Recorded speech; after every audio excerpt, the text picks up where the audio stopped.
Ladies and gentlemen, the President of the United States, Donald J. Trump.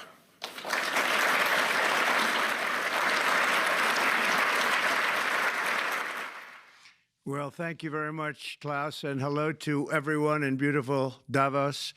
This has been a truly historic week in the United States.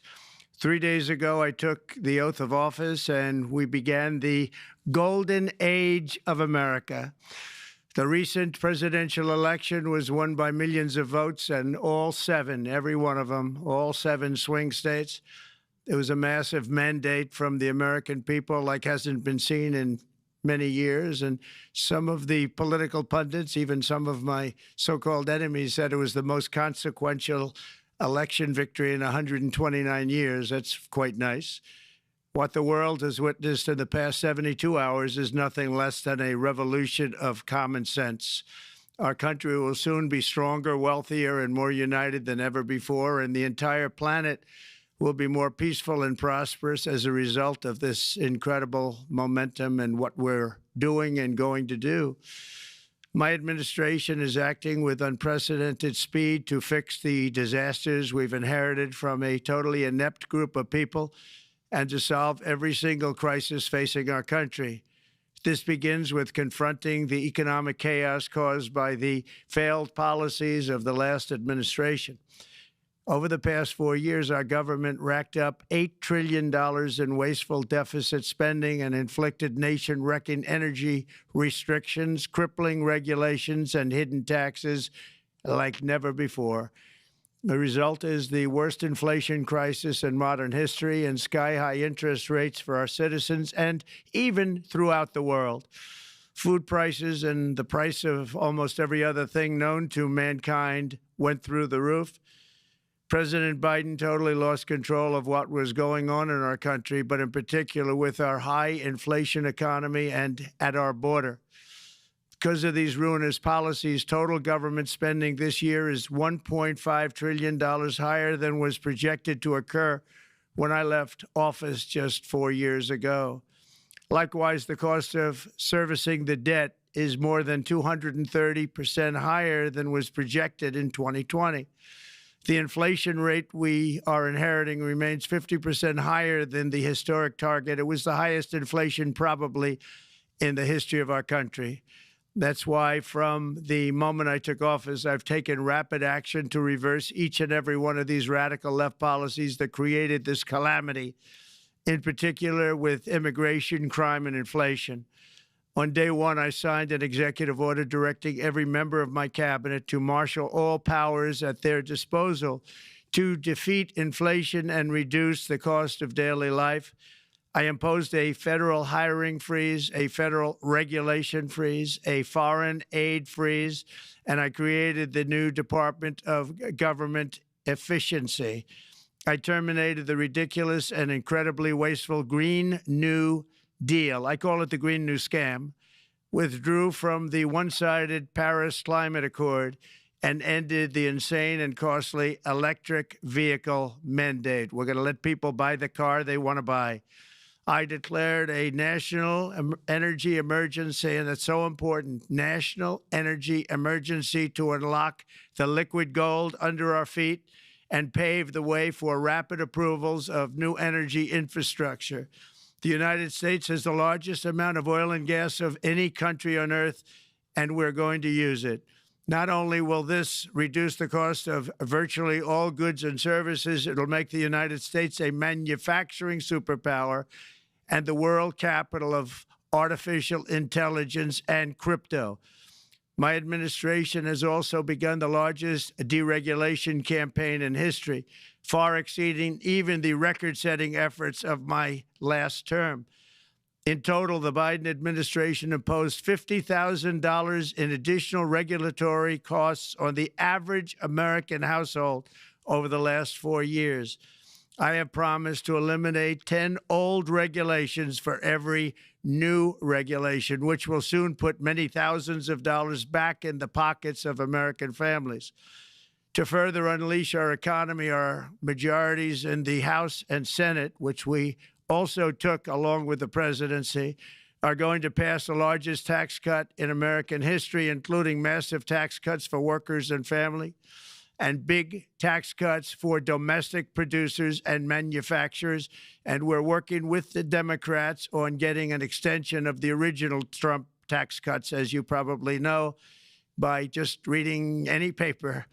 My message to every business in the world is very simple. Come make your product in America, and we will give you among the lowest taxes of any nation on earth. We're bringing them down very substantially, even from the original Trump tax cuts. But if you don't make your product in America, which is your prerogative, then very simply you will have to pay a tariff, differing amounts, but a tariff which will direct hundreds of billions of dollars and even trillions of dollars into our treasury to strengthen our economy and pay down debt. Under the Trump administration, there will be no better place on earth to create jobs, build factories, or grow a company than right here in the good old USA. Already, Americans' you can see this, I think, maybe even in your wonderful, wonderful room that you're all gathered together, so many of my friends, but Americans, the economic confidence is soaring like we haven't seen in many, many decades, maybe not at all. Upon my election, it was just announced that small business optimism skyrocketed by 41 points in a single month. That's the highest ever. There's never been anything like that.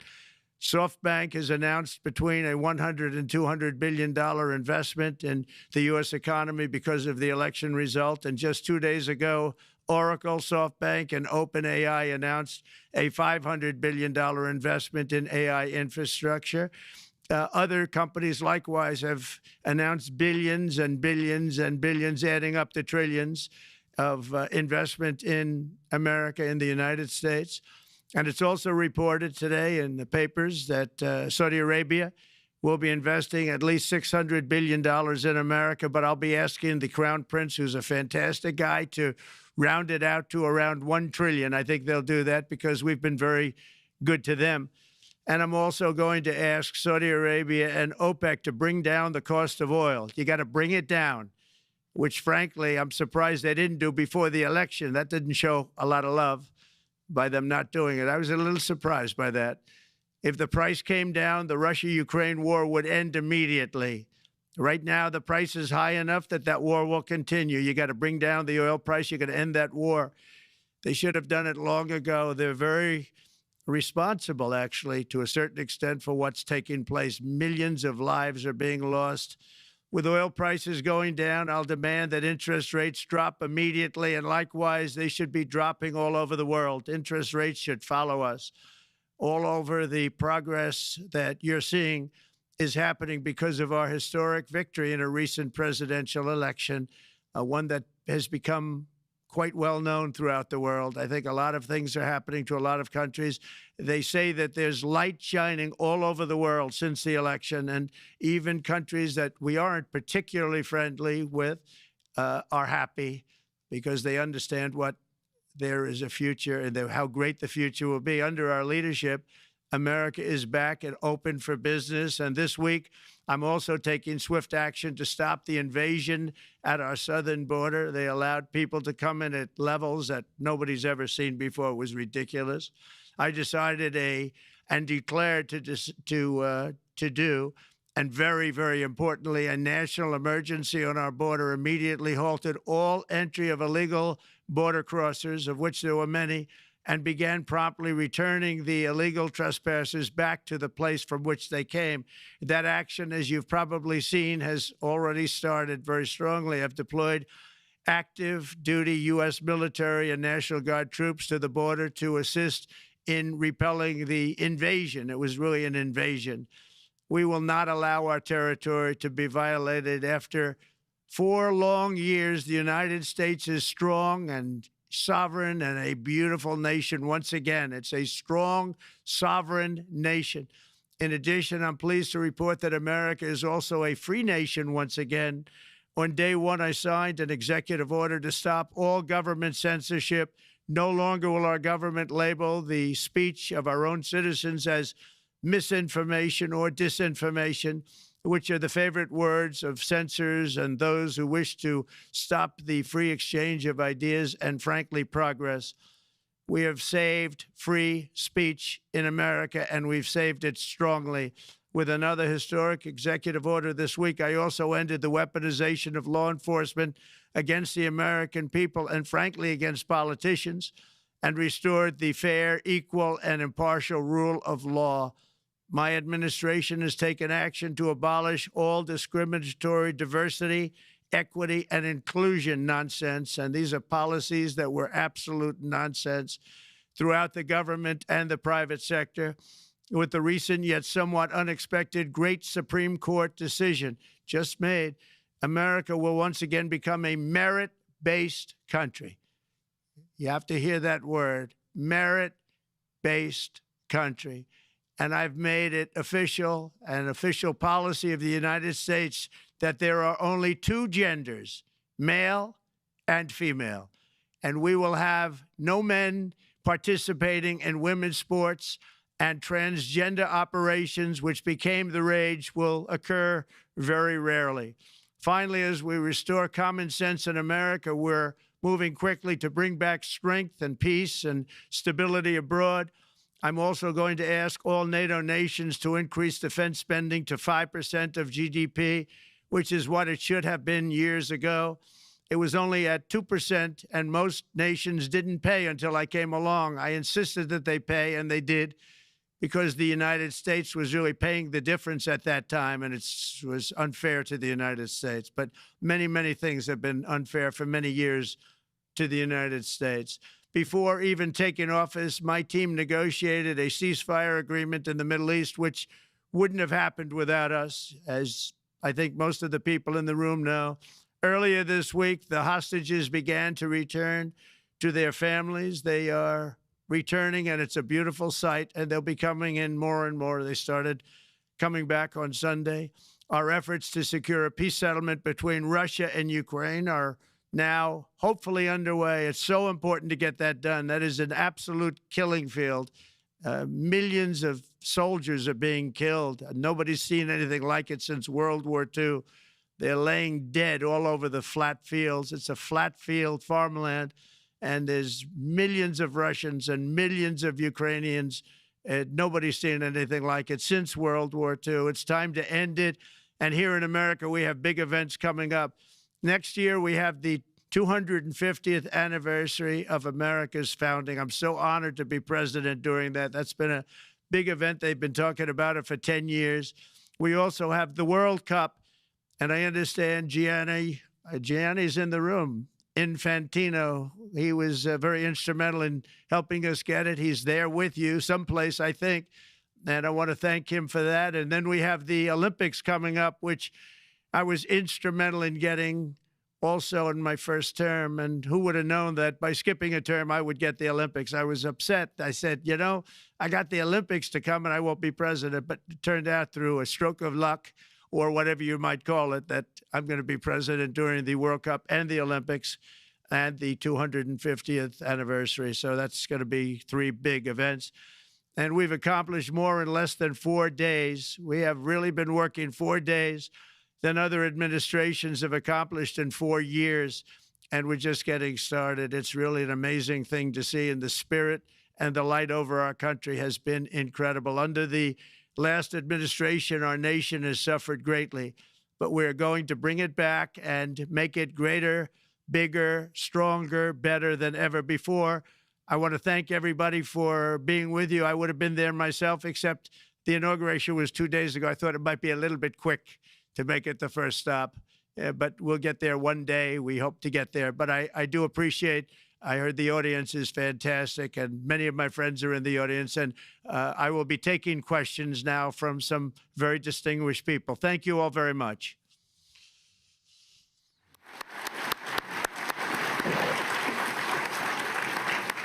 Thank you very much, Mr. President, for that very powerful speech. And I think you could hear the applause all the way from Davos to the White House. But next year it will be even better, because then you can get the applause here in Davos. So we wish you welcome to our village next year. We hope to see you. Thank you very much.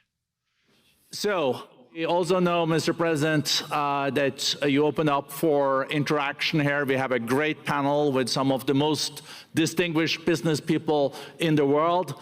Let me start with someone that you know really well, that I think is almost a neighbor of you in Florida. Mr. Steve Schwarzman, Chairman, CEO, and co-founder of Blackstone Group. So, Steve, floor is yours. Well, Mr. President, Hello, Steve. I'm sure the Crown Prince of Saudi Arabia will be really glad you gave this speech today. I hope so. You've had the busiest 4 days that anybody can imagine, and congratulations for that. My question is about some of the things I've observed here at Davos. It's a terrific forum. I've met lots of people, as usual. I think I've been here 30 years. And a lot of the European business people have expressed enormous frustration with the regulatory regime in the EU, and they attribute slower growth rates here because of numerous factors, but especially because of regulations. And you've taken a completely different approach in this area. And if you could explain the theory of what you're doing, how you're going to do it, and what you expect the outcome to be, I'd appreciate it. Well, thank you very much, and congratulations, Steve. You're a friend of mine, but on a great career. You have had an amazing career, and it continues. I just want to congratulate you. Very inspirational to a lot of people. I want to talk about the EU, because you mentioned specifically that I have also had a lot of friends and leaders of countries. I've gotten to know them all my first term and a little bit during this period of 4 years, and know them well, like them a lot, but they're very frustrated because of the time everything seems to take to get approved, environmental impact statements for things that you shouldn't even have to do that, and many, many other ways that it takes. And I'm going to give you a quick little example. In the private life, my beautiful private life, before I had all these things happening, the world is a little different. I had a nice, simple life. You knew that. But when I had that simple life, I did projects. And I had a big project in Ireland. And it had to get approval on something that would have made it even better. And I got the approval from Ireland in a period of a week. And it was a very, very efficient, good approval. And they informed me, though, the problem is you're going to have to get it from the EU, and we think that'll take 5 to 6 years. And they said, you have to be kidding. And this was before politics. And I said, wait a minute, it's not that important. I don't want to go 5 or 6 years, but it would have been a big investment. It would have been nice, and it would have been good for the project. And I sent the people to the EU to see if they could speed it up, and basically it was a 5 or 6 year wait just to get a simple approval that Ireland gave me in a period of literally not much more than a week. And I realized right then, that was the first time I really was involved with the EU, but I realized right then that's a problem, and I didn't even bother applying to do it. Or if I did, I pulled it very quickly. I have to be very accurate because I don't want to be criticized. He did apply, actually. No, I want to be very accurate. So I don't think I did, but if I did, I pulled it very quickly. It was just something you couldn't wait 5 years or 6 years to get an approval. So a lot of, in a very big business sense, a lot of people are claiming that's the problem. From the standpoint of America, the EU treats us very, very unfairly, very badly. They have a large tax that we know about, and a VAT tax, and it's a very substantial one. They don't take essentially don't take our farm products, and they don't take our cars, yet they send cars to us by the millions. They put tariffs on things that we want to do, like, for instance, I think they actually, in terms of these are non-economic or non-monetary tariffs, and those are very bad, and they make it very difficult to bring products into Europe, and yet they expect to be selling, and they do sell their products in the United States. So we have, hundreds of billions of dollars of deficits with the EU, and nobody's happy with it, and we're going to do something about it, but nobody's happy with it. So I think the EU has to speed up their process. Friends of mine that are in some of the nations within the EU, great people, they want to be able to compete better, and you can't compete when you can't go through the approval process fast. There's no reason why it can't go faster. So, I'm trying to be constructive because I love Europe. I love the countries of Europe, but the process is a very cumbersome one, and they do treat the United States of America very, very unfairly with the VAT taxes and all of the other taxes they impose. One other, just to finish up, I got a call from the head of a major airline, one of the biggest airlines in the world, and he said, "Sir, could you help us? What? Landing in Europe is brutal. They charge us fees for everything, and it's so unfair." I said, "How does it compare to China?" He said, it's much worse. And the other thing, as you know, they took court cases with Apple, and they supposedly won a case that most people didn't think was much of a case. They won 15 or 16 billion from Apple. They won billions from Google. I think they're after Facebook for billions and billions. These are American companies, whether you like them or not. They're American companies, and they shouldn't be doing that. And that's, as far as I'm concerned, it's a form of taxation. So we have some very big complaints with the EU. Thank you. Thank you very much, Mr. President. We'll now go to one of your friends in the EU, Patrick Pouyanné. He's the chairman and CEO of Total Energies. I guess you have a question ready, Patrick, for the president. Mr. President, as we understand, energy is at the top of your agenda, and it's an honor for me to represent the energy industry tonight. In this panel, Total Energies is indeed the fourth largest oil and gas and electricity company in the world. I will not ask you a question about the oil price. It's quite clear what you expect from us. I will go to gas more. And our company is the largest #1 exporter LNG from the US company.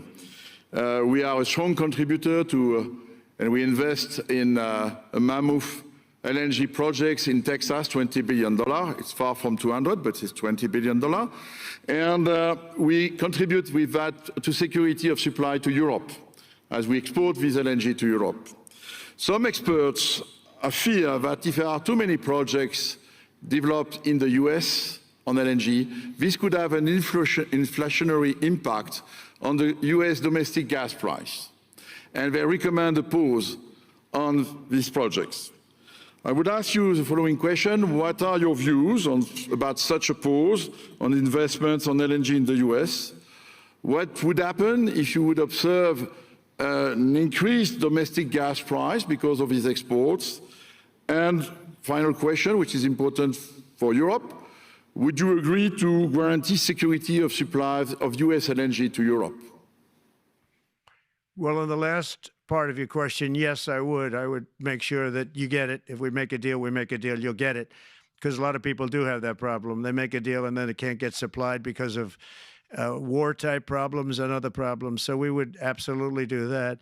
LNG is very interesting because when I took office for the first term, one of the first things I looked at was there were two very massive plants in Louisiana, a state that has been very good to me, won it by many, many points. And I felt strongly indebted to it, actually. And they said there are two plants that have been under environmental consideration for more than 10 years.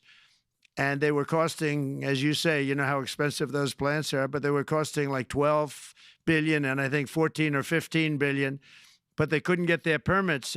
They were in review for years, many, many years, like a decade or more. And I said, so ridiculous. I know so much about that because in the construction industry, I had to go through it too, but I got good at it after a while. But I saw the projects, and you're talking about a total investment of 25 to $30 billion, and it looked like it was going to end. They couldn't get their permits, and I got them done in less than a week. It was done, completed. In fact, when they called them to announce that it was done, the countries, largely countries, Japan was involved and another country and some very big investors, they couldn't believe it. They actually couldn't believe it. And I said, just do yourself one favor. Don't pay any consultants, because the only one that got it done was me. I got it done because it was the right thing to do for the U.S. and for the world, but the consultants had nothing to do with it. You know, the consultants go in and they say, give us millions of dollars because Trump did it. Nobody called me about it. I just heard it was a problem for years. And I got it done because it was the right thing to do for the U.S. and the right thing to do for beyond. It had to do with energy, very important. So I think it's very important. I think I disagree with one. I think the more that you do, the lower the price is going to go. And what I'd like to see is rapid approvals. We're going to give very rapid approvals in the United States, like with the AI plants, talking to many people want to build them. That's going to be a very big thing. We're going to build electric generating facilities. They are going to build. I'm going to get them the approval. Under emergency declaration, I can get the approvals done myself without having to go through years of waiting. And the big problem is we need double the energy we currently have in the United States. Can you imagine? For AI to really be as big as we want to have it, because it's a very competitive, it'll be very competitive with China and others. So I'm going to give emergency declarations so that they can start building them almost immediately. And I think it was largely my idea because nobody thought this was possible. It wasn't that they were not smart, because they're the smartest. But I told them that what I want you to do is build your electric generating plant right next to your plant as a separate building, connected. And they said, wow, you're kidding. And I said, no, I'm not kidding. You don't have to hook into the grid, which is old and, could be taken out. If it's taken out, they wouldn't have any way to get any electricity. So we are going to allow them to go on a very rapid basis to build their plant, build the electric generating plant. They can fuel it with anything they want, and they may have coal as a backup, good, clean coal. If there were a problem with a pipe coming in, as an example, you're going with gas, oil or gas, and a pipe gets blown up or for some reason doesn't work, there are some companies in the U.S. that have coal sitting right by the plant so that if there's an emergency, they can go to that short-term basis and use our very clean coal. So that's something else that a lot of people didn't even know about. But nothing can destroy coal, not the weather, not a bomb, nothing. It might make it a little smaller, might make it a little different shape, but coal is very strong as a backup. It's a great backup to have that facility, and it wouldn't cost much more money. And we have more coal than anybody. We also have more oil and gas than anybody. So we're going to make it so that the plants will have their own electric generating facilities attached right to their plant. They don't have to worry about a utility. They don't have to worry about anything. And we're going to get very rapid approvals. Thank you. Thank you so much, Mr. President. We'll now go to another CEO that you know very well, Brian Moynihan, the CEO and Chair of Bank of America. Good afternoon, Mr. President, and congratulations, and obviously an eventful week for you and your family. If you remember 5 years ago, you came here and we walked among 150 CEOs from all over the world, and you engaged with them about your policies and your procedures. This year, you're not here, and yet this week was eventful from the orders that you mentioned earlier, literally a wave of orders coming out on immigration, on trade, and many other matters.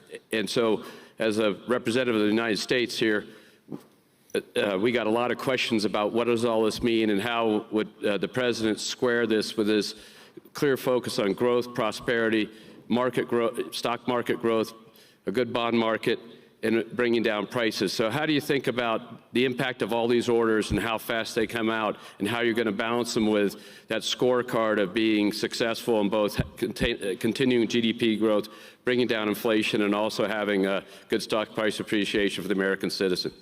Well, I think it's going to actually bring down inflation. It's going to bring up jobs. We're going to have a lot of jobs. We're going to have a lot of companies moving in. You know, Brian, we're at 21%. It was at 40%, and I got it down to 21%, the corporate tax. And it was actually, if you look at state and city, it was in many cases much higher than 40%. I got it down to 21%. And now we're going to bring it down from 21 to 15% if, there's a big if you make your product in the U.S. So we're going to have the lowest, just about the lowest rate. It'll be, the 21 is on the low side worldwide. The 15 is about as low as it gets. And by far the lowest of a large country, a large, you know, rich, powerful country, by far, not even a contest. So we're going to bring it down to 15% if you make your product in the USA. So that's going to create a tremendous buzz. We're also probably going back to the one-year deduction where we deduct, you know, we did that originally, and that was amazing what the impact that had, the one-year deduction, which built up over a period of time, and then it expires. But we're going to go back to that when we do the renewal of the Trump tax plan. We have to get Democrats to approve it. But, you know, if the Democrats didn't approve it, I don't know how they can survive with about a 45% tax increase, because that's what it would be. And so I think they're going to do. We've been working along with them pretty well. I think it's very hard for a political group to say, let's charge people 45% more. So I think we're in good shape. But we're actually doing a reduction for business and small businesses where you're going to bring it down to 15%, which is really something. And by the way, speaking of you, and you've done a fantastic job, but I hope you start opening your bank to conservatives, because many conservatives complain that the banks are not allowing them to do business within the bank, and that included a place called Bank of America. They don't take conservative business. And I don't know if the regulators mandated that because of Biden or what, but you and Jamie and everybody, I hope you're going to open your banks to conservatives, because what you're doing is wrong. Mr. President, I'll say that your friend Gianni said hello, told me to tell you hello, and we look forward to sponsoring the World Cup when it comes, both this summer for the club and next year. So thank you for getting that for the United States. Thank you very much, Brian. Thank you, Mr. President. We'll now go to Ana Butin. She's the executive chairman of Banco Santander, one of the big European banks, and also in the U.S. So, Ana. Mr. President, congratulations on a historic victory. Thank you. I believe you don't know me as well as my fellow panelists, so a few words. Santander is one of the largest banks in the world by number of customers, 170 million. That's more than my friend Brian or my friend Jamie have. Wow. And those... They fixed the regulation. That's coming, that's coming. That was cheeky. We're a big investor in the United States. We have many million customers, 12,000 employees. We're one of the largest auto lenders. And we recently launched a fully digital bank called Open Bank. We strongly believe banks have a pivotal role in the economy, and we can accelerate growth and help many more customers. That's what we're doing in the United States. So, as Brian pointed out, we very much welcome your focus on deregulation and reducing bureaucracy. So my question is, what are your priorities in this regard, and how fast is this going to happen? Thank you very much. Well, I think it's going to, thank you and congratulations. I know very much about your bank, and you've done a fantastic job. Congratulations. We are going to move very quickly. We've moved very quickly. We've done things in the last 3 days that nobody thought were possible to do in years. And it's all taking effect. It's going to have a huge impact on the economy, a huge positive impact. Money was being wasted on crazy things. I mean, the Green New Deal was such a total disgrace, how that was perpetrated. And it was conceived of by people that were average students, less than average students, I might add, and never even took a course in energy or the environment. It was just a game. Remember, the world was going to end in 12 years. Remember that? Well, the 12 years is come and gone. It was going to end. It was going to all foam into earth.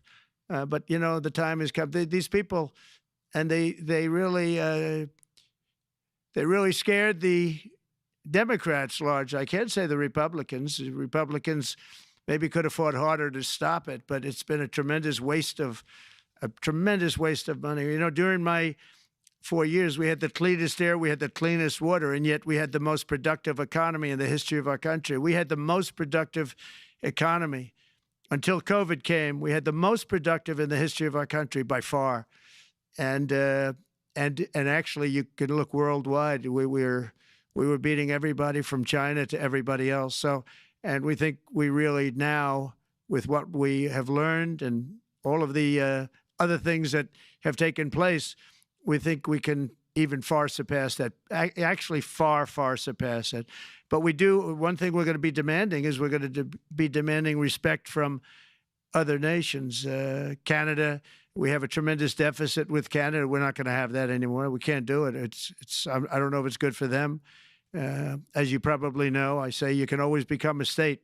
And if you're a state, we won't have a deficit. We won't have to tariff you, et cetera, et cetera. But Canada has been very tough to deal with over the years, and it's not fair that we should have a $200 billion or $250 billion deficit. We don't need them to make our cars, and they make a lot of them. We don't need their lumber because we have our own forests, et cetera, et cetera. We don't need their oil and gas. We have more than anybody. So, you know, just as an example, with Mexico, we're dealing with Mexico, I think, very well.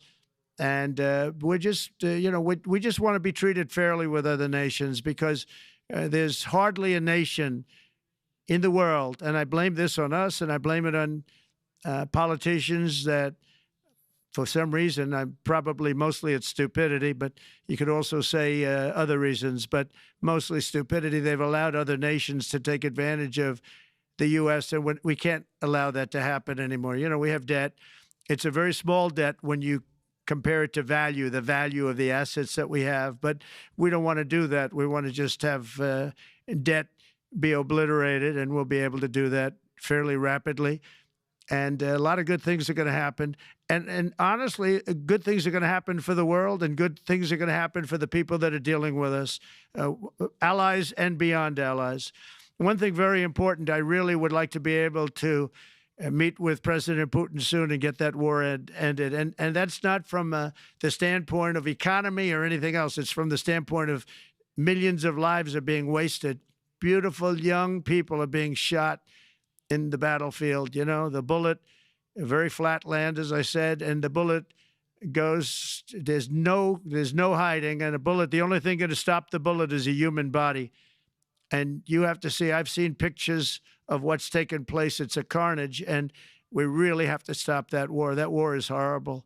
And I'm not talking economy. I'm not talking economics. I'm not talking about natural resource. I'm just talking about there's so many young people being killed in this war. And that's not including the people that have been killed as the cities are being, you know, knocked down building by building. So we really should get that stopped. Likewise, in the Middle East, I think we've made a lot of progress in the Middle East, and I think that's gonna come along pretty well.